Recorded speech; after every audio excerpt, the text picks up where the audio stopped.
Welcome to the second hearing of the Portfolio Committee number 7 into allegations of impropriety against agents of the Hills Shire Council and property developers in the region. The inquiry, which was sparked by serious matters raised in a speech to Parliament by the member for Castle Hill on the 23rd of June 2022, is examining the integrity of processes, employees and elected officials of the Hills Shire Council and the role and influence of developers and their interactions with councillors and members of Parliament in the region. I acknowledge the Gadigal people of the Eora Nation, the traditional custodians on the land on which we are meeting today. I pay my respects to the elders past and present and celebrate the diversity of Aboriginal peoples and their ongoing cultures and connections to the lands and waters of New South Wales. I acknowledge and pay my respect to any Aboriginal and Torres Strait Islander people joining us here today.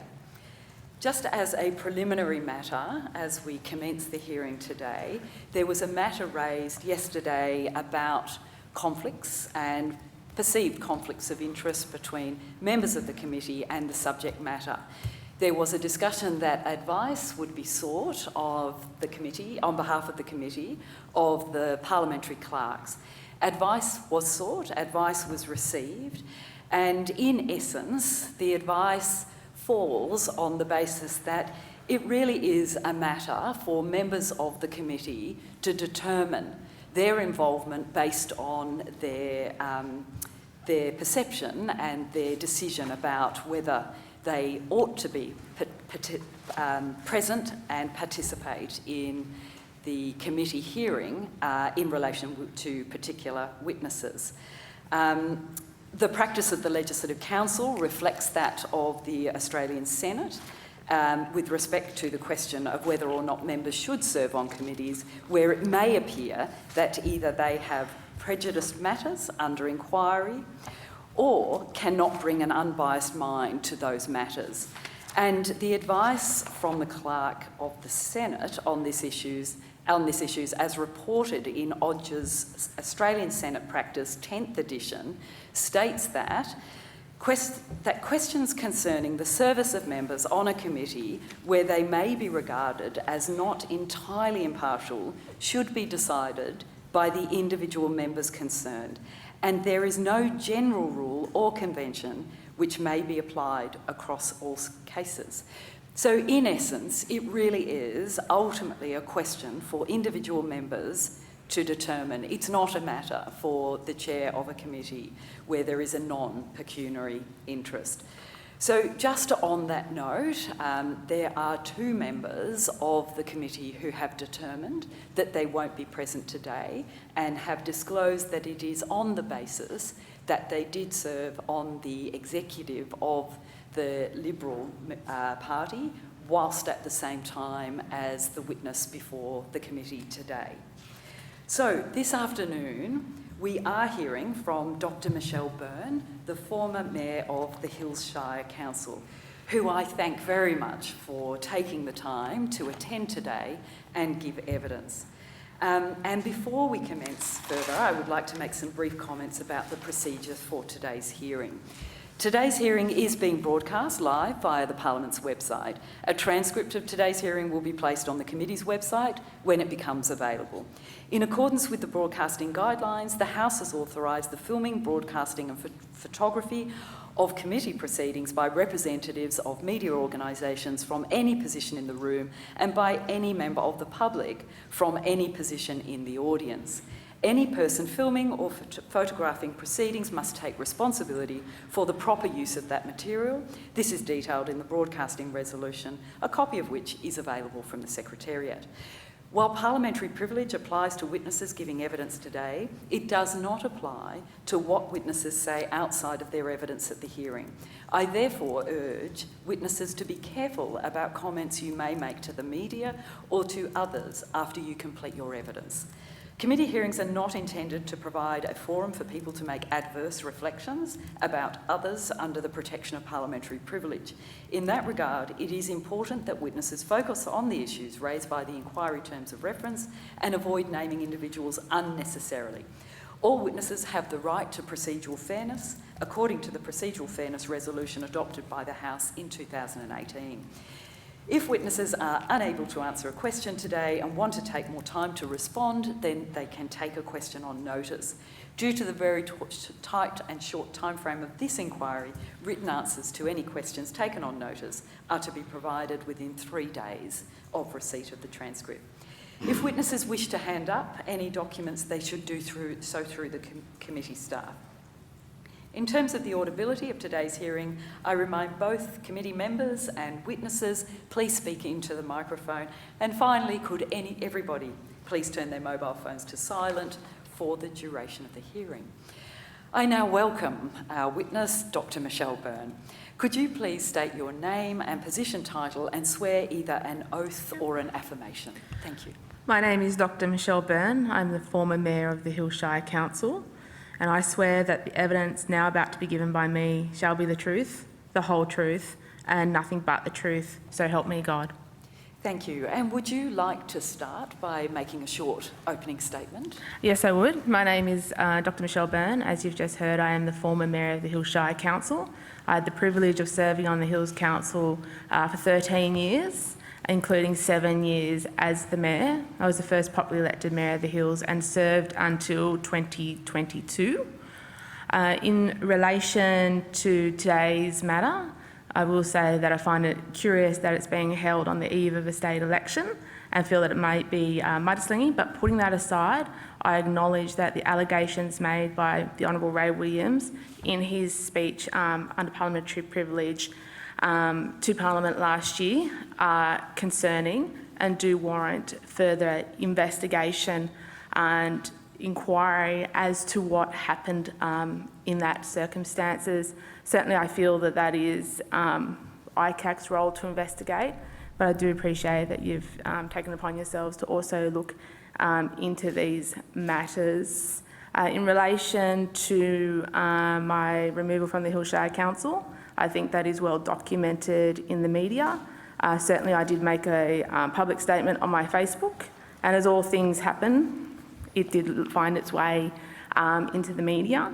Not a surprise, because that always happens, doesn't it? But certainly in relation to that, I was disappointed by the process that occurred there, putting aside the potential influences beyond the Liberal Party itself. Was disappointed that I was not given the right to a pre-selection. I'm okay with losing a pre-selection, but at least I would have had my case determined by the members, and I think that's what should have happened to me. My fate should have been determined by the members of the Liberal Party out in the Hills as opposed to other people. So that's all I really have to say in relation to that matter. I did listen to parts of the witnesses yesterday, and I certainly did read through the submissions that are on your website.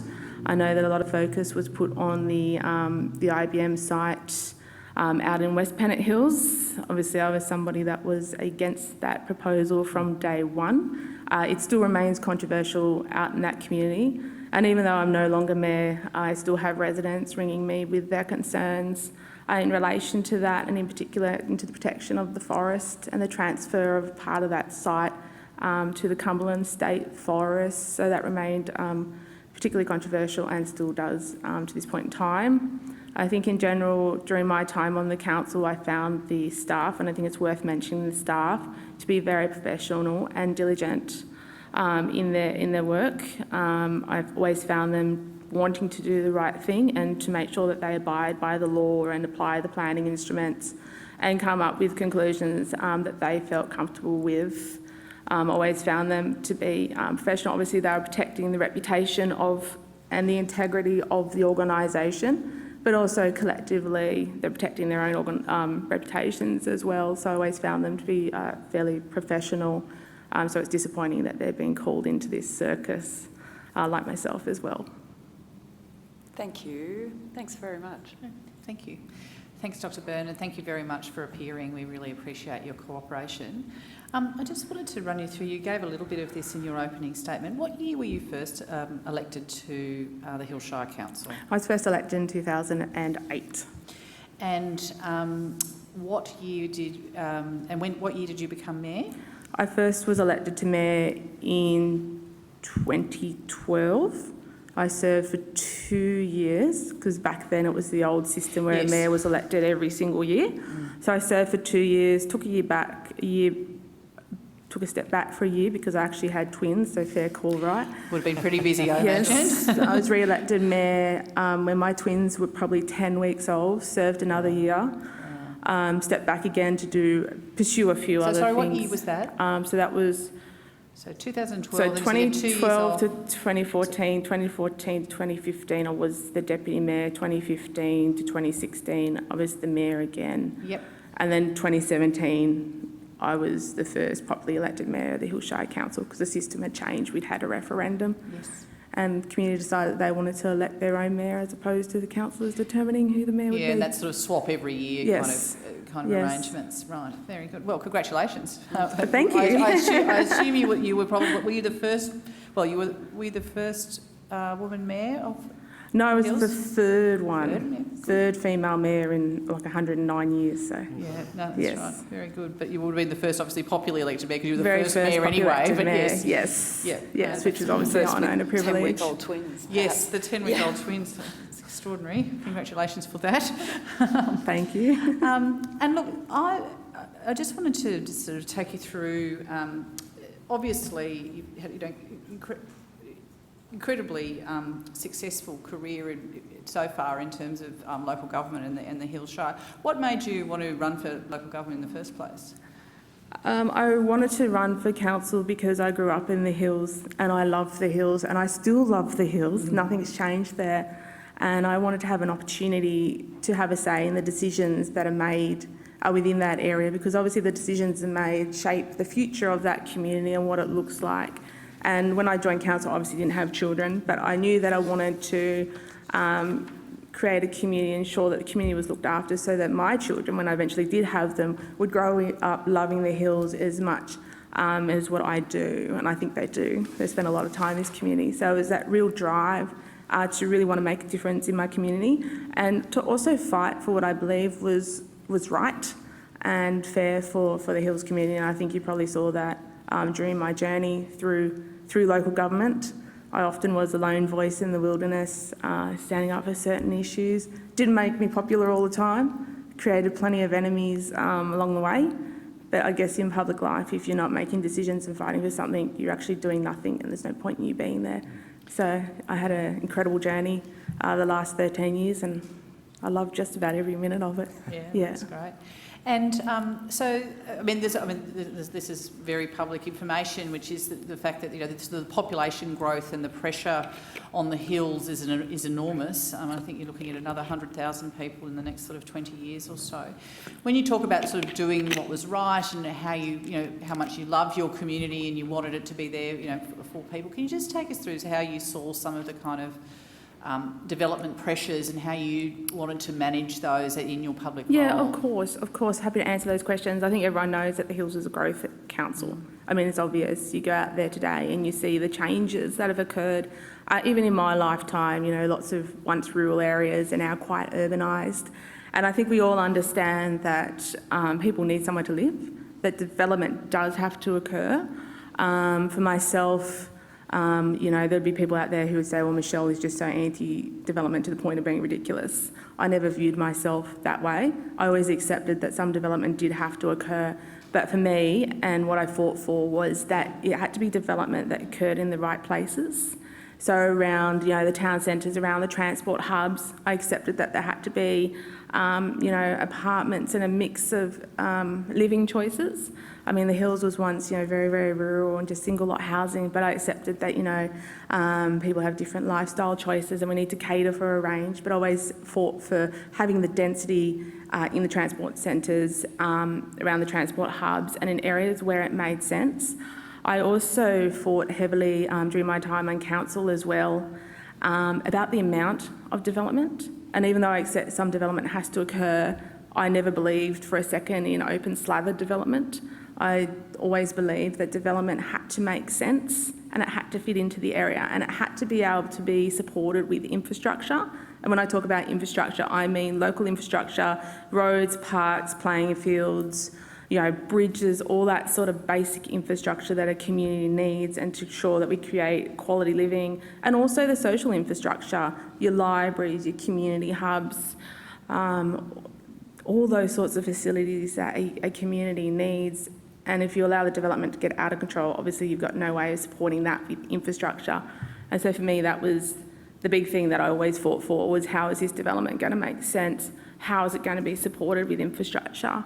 Of course, and I understand this too, applicants want to build as much as possible. I get that, but that was not my problem or my role. My role was to fight for the development that I thought best fit within the community. And I lost most of my battles. I won some, lost some. You had good days, you had bad days with it. But at the end of the day, I fought for what I really believed was in the best interest of my community. That's right. And there are quite.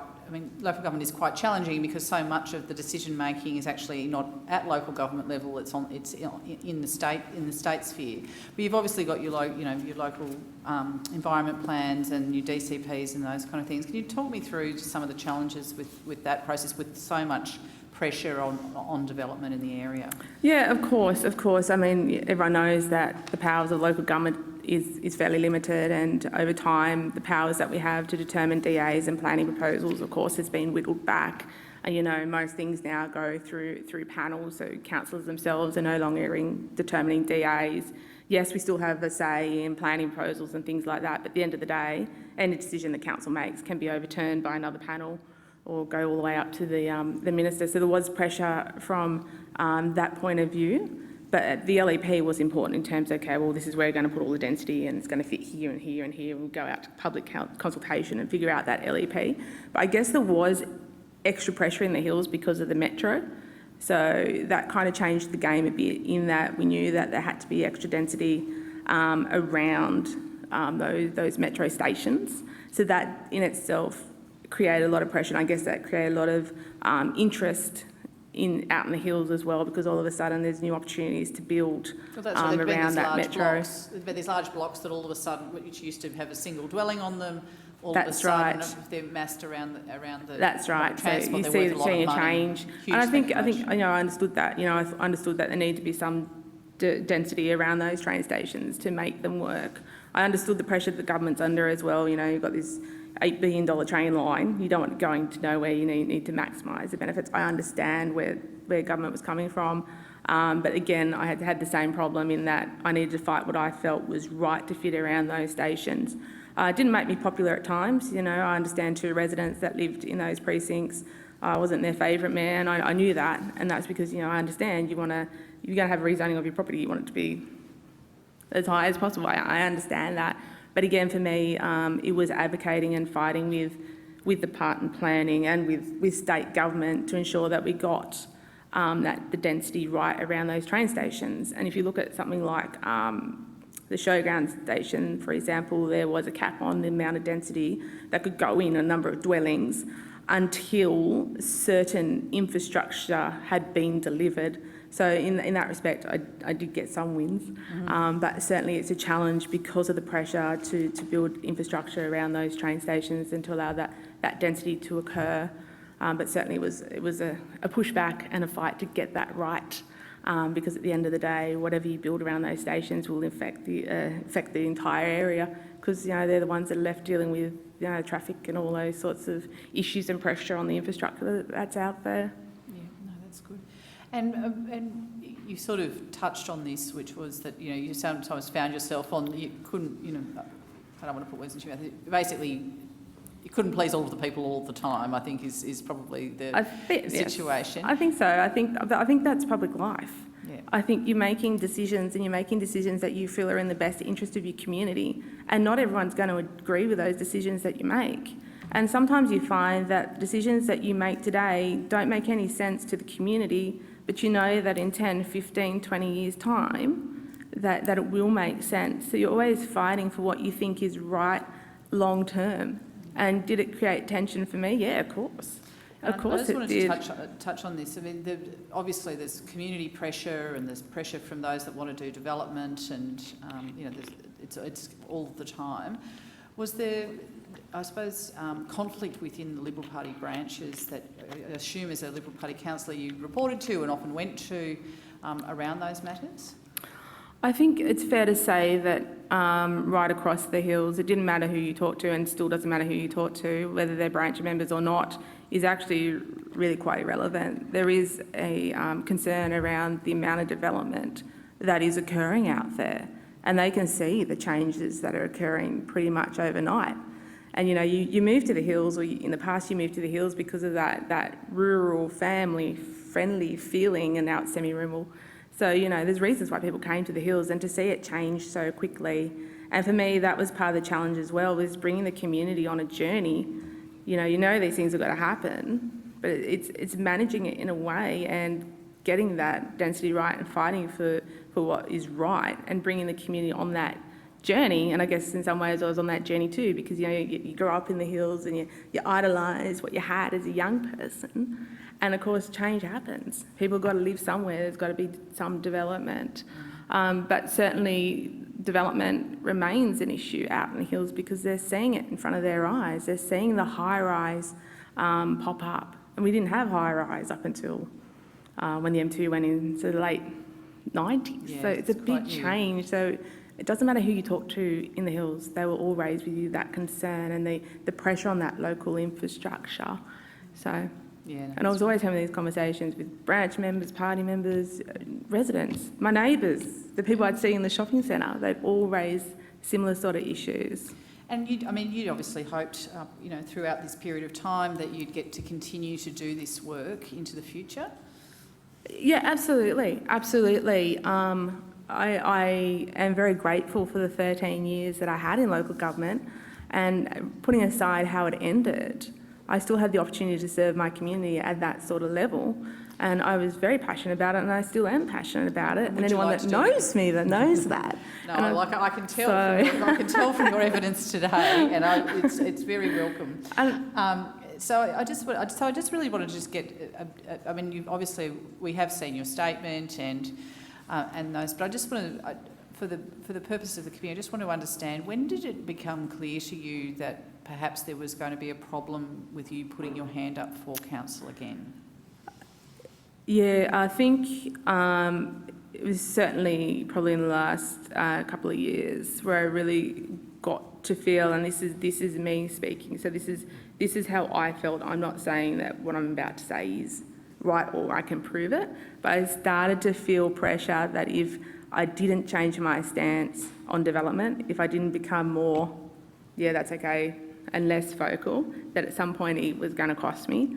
And I think, at times I was made to feel that that I was too anti-development. I was made to feel so when you say you were made to feel that, who made you feel that?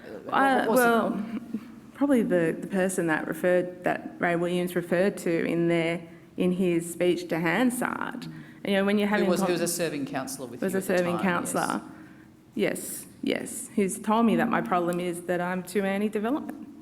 And so I knew that potentially there would be an issue for me, but you know what?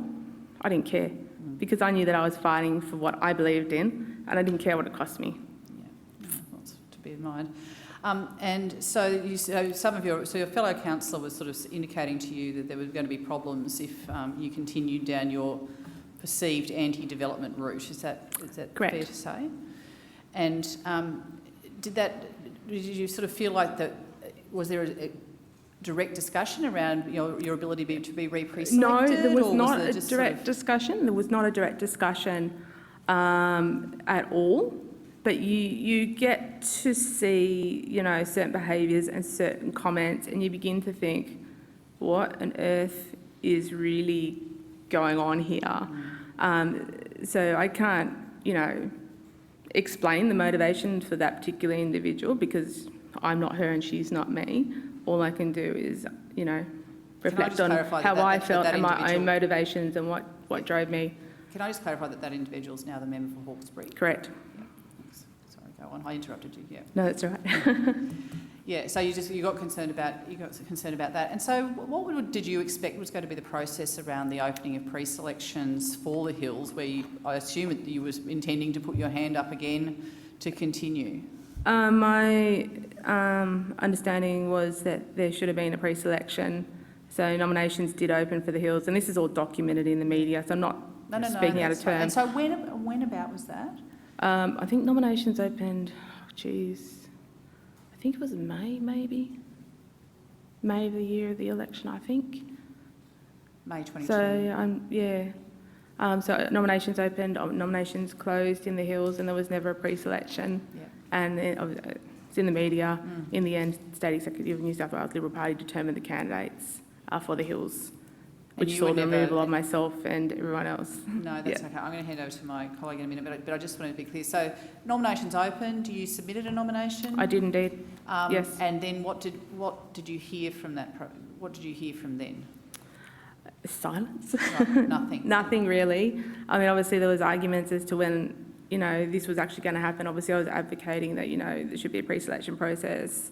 Other areas had pre-selections. Hornsby had pre-selections. That's right. The council next door had time. They had time for theirs, and their nominations opened and closed at the same time at the Hills. So, you started to feel that there's something funny going on, because why does one council get a pre-selection and another council doesn't?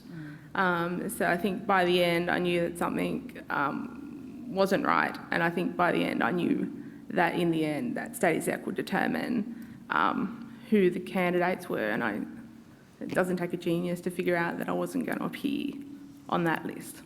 So no one actually directly told you that? It just no. By then you sort of knew, well, you get to know that there's another ticket floating around and your name's not on that ticket. You get to know that. Like, that's politics. You all experience that. There's two tickets floating. Both tickets will be put up for pre-selection. One will be selected. One probably won't.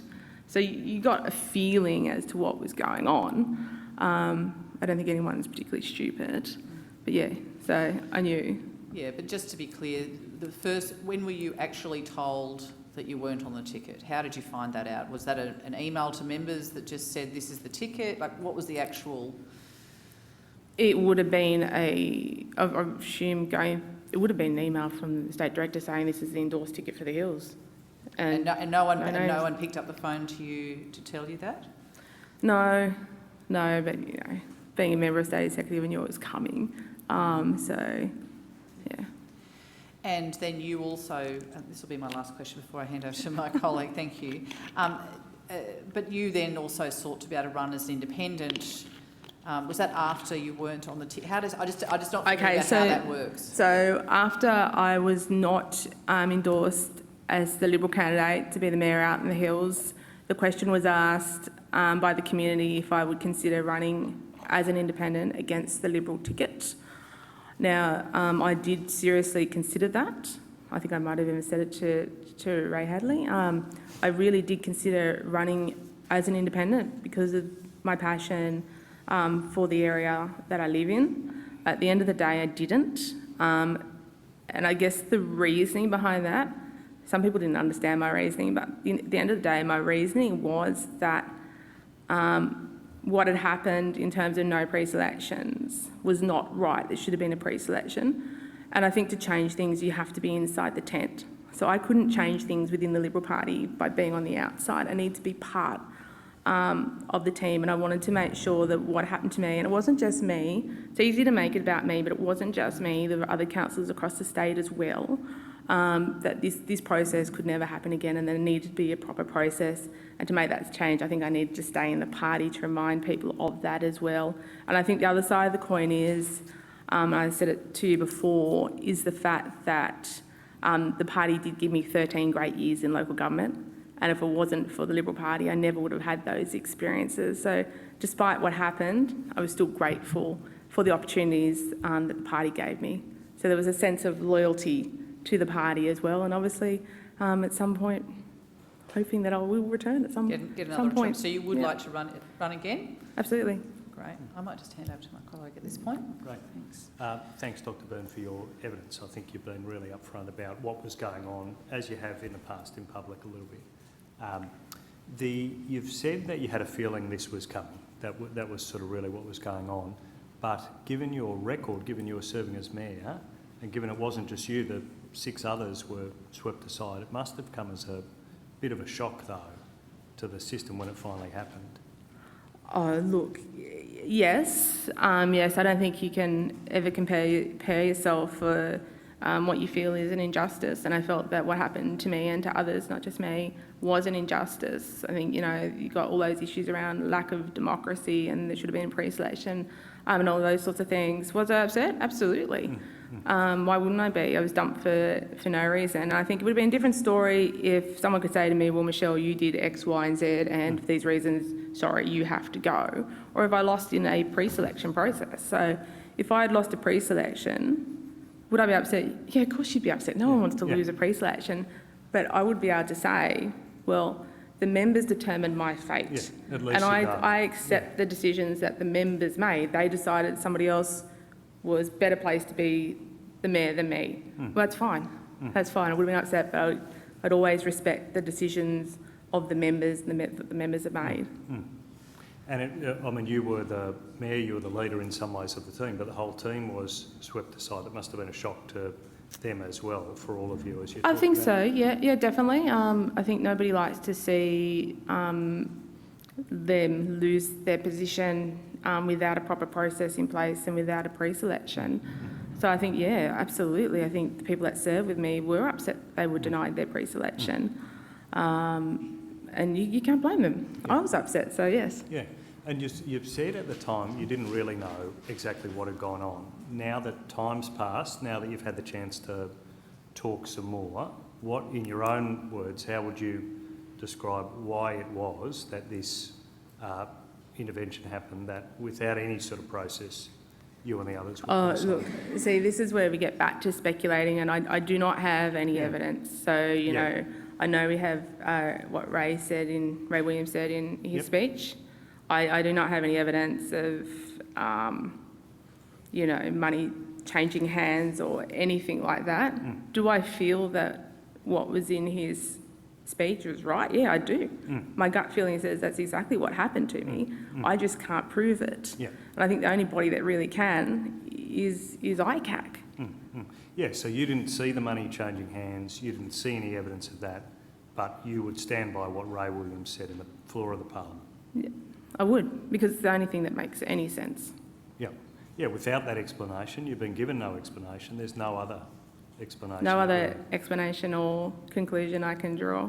Yeah, so what Ray Williams put on the floor of the Parliament, in your mind, is the most likely explanation for what happened to you. Absolutely, without a doubt. But again, I can't say I've got any evidence of that.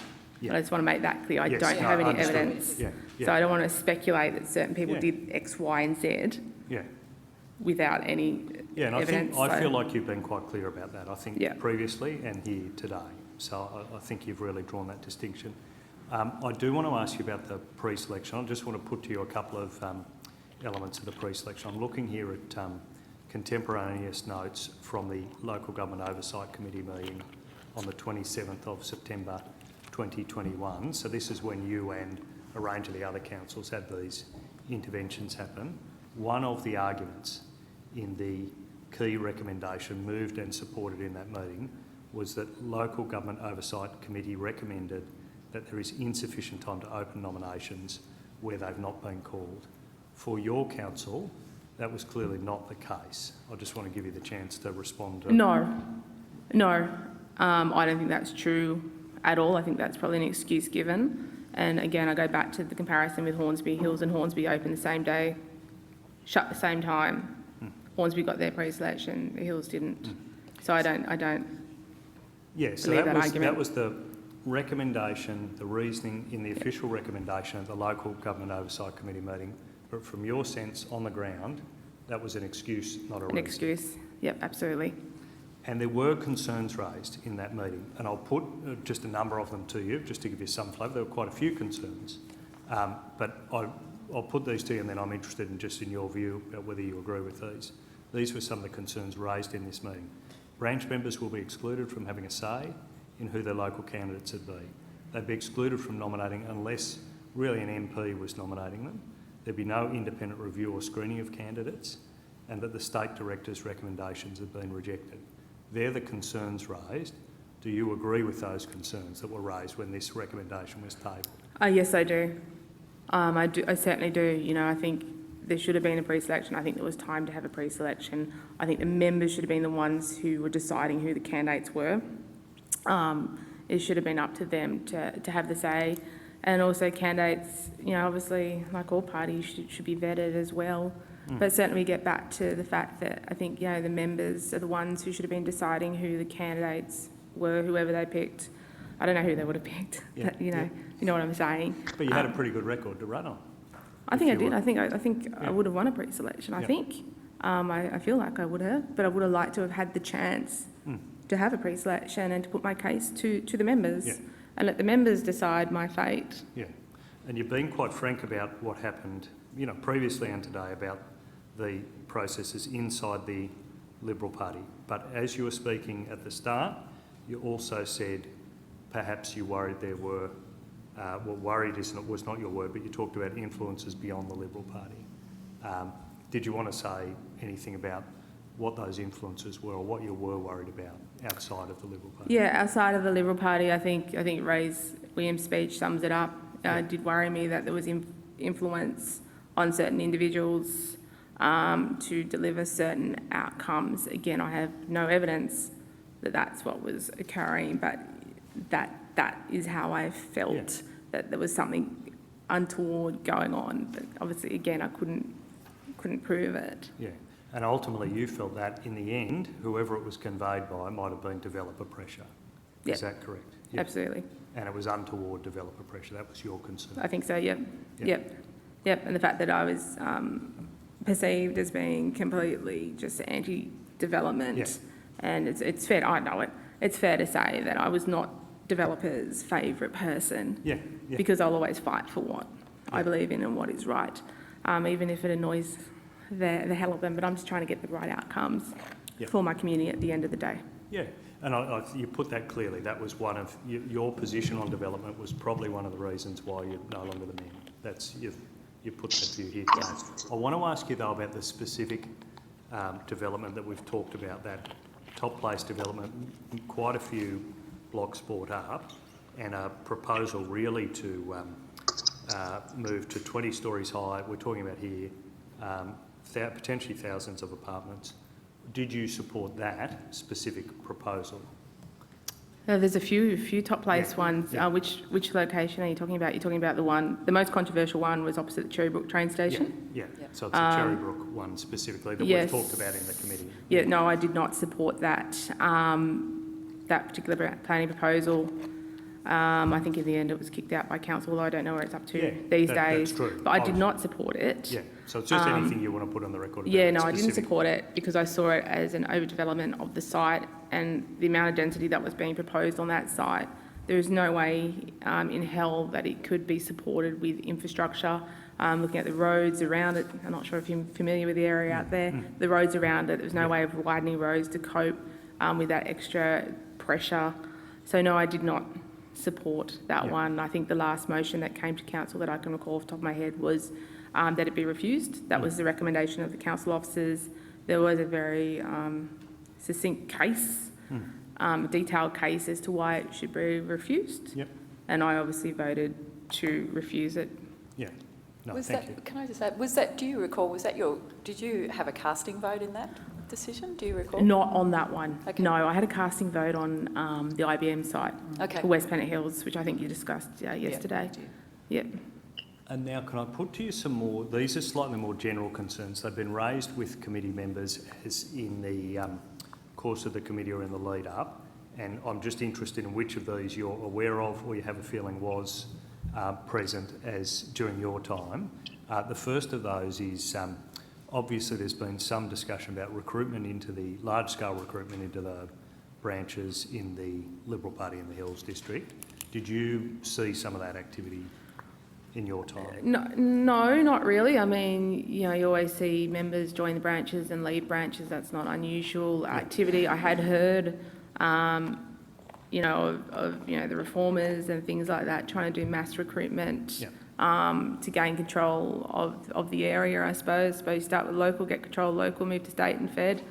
But certainly, there's always members joining. I guess there's always people trying to bring in new members for obvious reasons. Politics is a numbers game at the end of the day.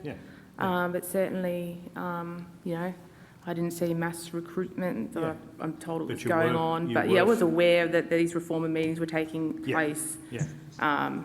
And that, you know, there was a push to sign up more members, particularly which was what in I wanted the to Hills. ask you about. So the reformers, Christian LSA, founder of the reformers, really setting out our goal to change the direction of the Liberal Party by recruiting. I think people. so. Yeah, absolutely. Yeah, definitely. Yeah. So that, in your mind, that was an active consideration. How effective that was? Maybe well, I guess not we'll never know at this point but because we didn't have pre-selection, so we don't know how effective that was. Yeah. But yeah, certainly we knew that, you know, I knew that he was recruiting through the reformers. I think it was not, you know, it's not a secret. Yeah. You know, everyone knows about, you know, Beckington, his company, and Top Place was a client at one point. So of course you think there's something suspicious going on there. Why wouldn't you? I mean, all this is public information anyway. I'm not telling you anything that you couldn't find out for yourselves. Yeah. But certainly, yeah, you could feel that push to try and take over the area. Yeah, and that was one of the ways developer pressure was being applied. That's how you felt. Is that a fair statement? That's a fair statement. Yeah. Yep. And tell us about the reformers. What were they up to? What was I their don't know goal? much about the reformers. Clearly, I wasn't invited. Sure. You know, for obvious reasons. I didn't know much about them other than it was a real push to use that forum, whether it be, you know, promoting real conservative ideals and bringing people in, believing that they're fighting some sort of battle. I'm not sure. I never attended a reformers meeting. So how they were doing it, I'm not sure. But I guess at the end of the day, everyone's trying to get control, I suppose. But yeah, so I'm not sure how they were doing it or how they were getting those members, how those members are being paid or anything, or memberships are being paid for, anything like that. I have no knowledge of that. I have no evidence. Other than, you know, most people think there's something going on there. Yeah, there was some. When it comes to that recruitment, when it comes to those memberships, people felt there was something going on. But Point of order, Chair. Yes, Mr Barrett. I just feel we're getting, you know, the internal groups or whatever of the Liberal Party is clearly outside the terms of reference about the Hills Shire Council here, and the makeup of different groups or factions or whatever they want to be called seems irrelevant to these terms of reference. I'm relatively, they're becoming increasingly relevant, Chair, but I'm relatively happy to move on. I think the witness has answered those questions. I can move on to other material. All right. We're moving on, Mr Barrett. Thanks. Thank you. Yeah, so I want to, clearly you were concerned that the delay in the pre-selection was really about changing the result in the pre-selection. Absolutely. Is that, yeah, Absolutely. there's no doubt in your mind about that. No doubt. Are you concerned that one of the motives for those delays, one of the motives for changing the team was really about development in the Hills Shire Council? Yes. Yes. Get the pain in the butt mayor out of the way, who's perceived as anti-development, and have a better chance of, you know, getting things through without me in the way, jacking up and fighting against it. And looking back, are you concerned about developer cash being funded into branch recruitment, possibly via lobbying firms? Well, yes, but I have no evidence of that. Yes, yeah. So I think you're being clear on that. You don't have evidence. I do not have evidence, so I it. could not accuse anyone of doing that. Yep. Do I think potentially it was going on? Yeah. But I do want to ask you, is that one of your concerns? Yep. Developer cash funneled into branch recruitment by these lobbying firms? Yep. And are you concerned, I don't know if you saw the evidence given to the committee yesterday by Fritz Murray. I don't know if you're aware of the evidence yesterday. I am aware of the evidence and I read about it in the newspaper too. Yeah, no, sure, certainly. So having established that, are you concerned that the same request made in that instance, where that was refused, that is dollars for branch stacking, may have been accepted in other cases, that is dollars for branch stacking in your area, either from other business people or from developers? Well, yes. Yes, I think so. I think if you go and ask one person, you're probably going to ask another 5 or 6 if that was the same thing. And I think it was bigger than the Hills. I think it was about taking over the whole world, really, not just the Hills. And it's easy to make it all about the Hills. But again, I think that's more something for ICAC to investigate. And certainly, if anyone's got any evidence of that, which I do not, that's where it should be with ICAC. Yeah, you touched on this before, and it's just triggered me again to follow up on this, which is, so obviously you've said that it's not just the Hills. Which other areas were also That's just me impacted? speculating, because I think if you're going to go to all that effort... But you indicated before that there were, obviously there was these sort of, some councils were getting pre-selections, some were not. The reason why people were not getting pre-selections was because supposedly they're running out of time, when that was clearly not necessarily the case. Are there other council areas that you're aware of that basically had the tickets endorsed by the state executive rather than by the pre-selectors at that time? There are other areas where there were no Liberals endorsed. I think you can find those in the media, Blacktown, Parramatta through there. So it wasn't just the Hills that was affected. No, that's right. That's what I'm trying to get. So there's Blacktown, Parramatta, where else? I'm not sure about Cumberland. There are a few others, but I can't remember off the top of my head. That's okay. We'll move on. I'm too Hills-centric. No, it's all right. It's just that you mentioned it. It's fine. Yeah, and Dr. Byrne, thank you for your evidence. I just want to finish by, and then hand back to my colleague. You've already mentioned one of those lobbying firms that you're concerned about, and that was the Beckington group. I just want to put to you one of the other lobbying firms that has been put to committee members, and that's Macquarie Consulting. Are you familiar with that one? No, I'm not. At all? Yeah. Okay, No. Thank you. Chair, I have a couple of questions if I get the chance, please. Sure. Yep, go for it, Mr Barrett. Oh, thanks. Thanks, Dr. Byrne, for coming along and giving evidence to this circus, as you referred to it as. Can I just confirm you don't have, I know you have said this, but you don't have any evidence of the sort of impropriety that's been alluded to, and it is just speculation? That's right. I don't know. I don't have any evidence. So certainly these are not allegations that I'd make outside these rooms. And I think you can notice that I'm being very careful what I say, because I do not want to pin something on someone without that evidence. And I come back to the fact that you get a sense that something's not right. You think something's happening, and then you start to look at what's going on in the media, and you look at what happened yesterday, and you begin to think, well, yeah, there really is something here. But again, that's not a matter, I don't think, for a parliamentary inquiry. That's a matter for ICAC. And I've always said it, any suspicion of any form of corruption or allegations like these should be with ICAC, who are the body who have the power to investigate these sorts of matters. Yeah, I wouldn't disagree with that. But so could you think of any other reason that the ticket was replaced? Not really. No. Like I've seen factional battles, but this one was more than just that. So that's the only conclusion that I can come to. But your faction on that ticket was essentially replaced by a different faction on that ticket? Almost 100%, yep. So it was just a factional swap? No, I don't think so. I think it was more than that going on. Just because based on speculation? Just based on what I saw and the things that I saw happen and some of the behaviours of people. But in terms of being able to say definitively, was it just a factional thing? I can't. I think it was more than a factional thing, but everyone's entitled to perceive it how they want to perceive it, I guess. Which is essentially what this is about. Thank you for your time, Dr. Byrne. That's all right. Can I just ask you, just going a complete pivot here, do you have any knowledge about why or who led to the IBM site becoming part of the COVID recovery fast-track development process? No, I don't. Okay.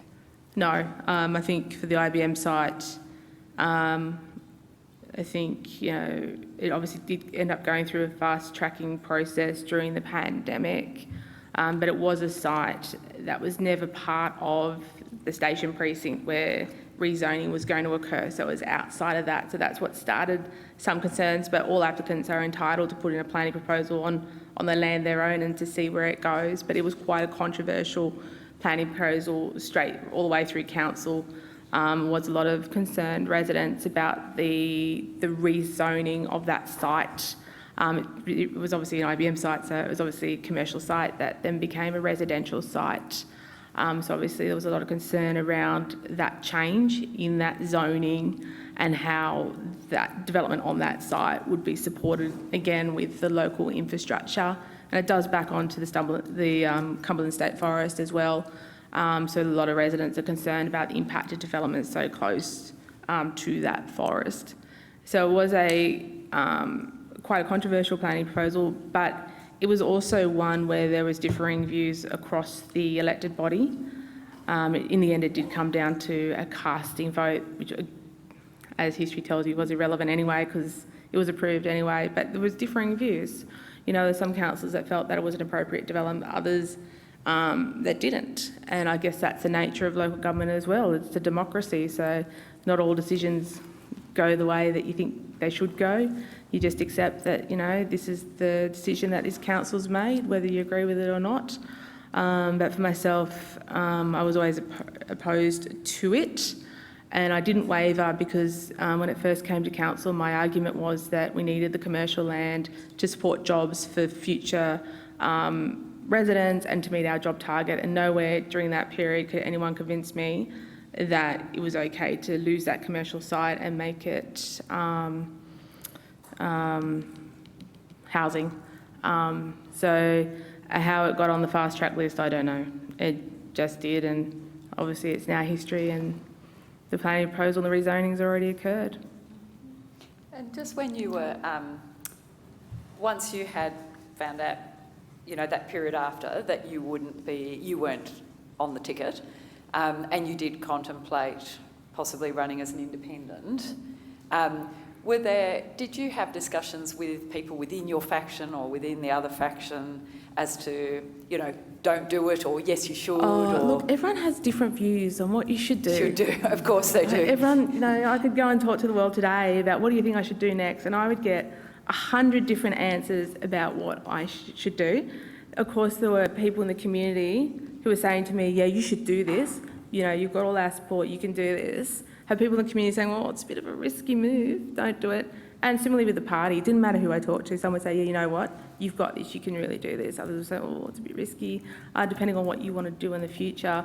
But for me, at the end of the day, I had to think about, I had to block out those voices, obviously, because you can't make everyone happy, and come to a conclusion and a decision that I was comfortable and I felt was best for me at this point in time and for my family as well.